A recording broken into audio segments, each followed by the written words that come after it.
Quand tu récupères le ballon, chaque seconde compte. La première passe doit casser des lignes et propulser le ballon vers l'avant. Pas de passe latérale ou à 3 mètres, joue en profondeur ou vers un milieu libre pour lancer l'action. Pensez à un quarterback en NFL. Il voit l'espace avant tout le monde et frappe là où ça fait mal. Si tu traînes, la défense adverse se réforme et ta transition se transforme en attaque placée. Et ça, c'est tout sauf rock'n'roll. Les transitions offensives, c'est l'art d'aller vite et bien. Tes attaquants doivent multiplier les appels, surtout en diagonale, pour semer la pagaille dans la défense adverse. Un attaquant plonge, un autre décroche, et soudain, les défenseurs doivent choisir entre leur vis-à-vis ou rester en ligne.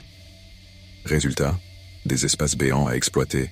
Ajoute un ailier explosif ou un numéro 10 créatif, et tu as une recette imparable pour des contres assassins. Une transition offensive, c'est souvent une réponse à une perte de balle adverse.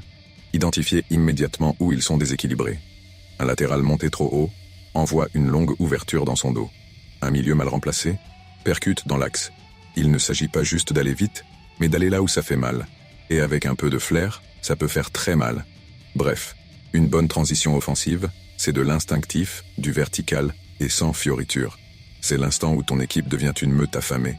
Pas besoin de 15 passes pour marquer, juste une lecture rapide, un mouvement parfait et un dernier geste clinique. Bref, du football champagne, servi à pleine vitesse.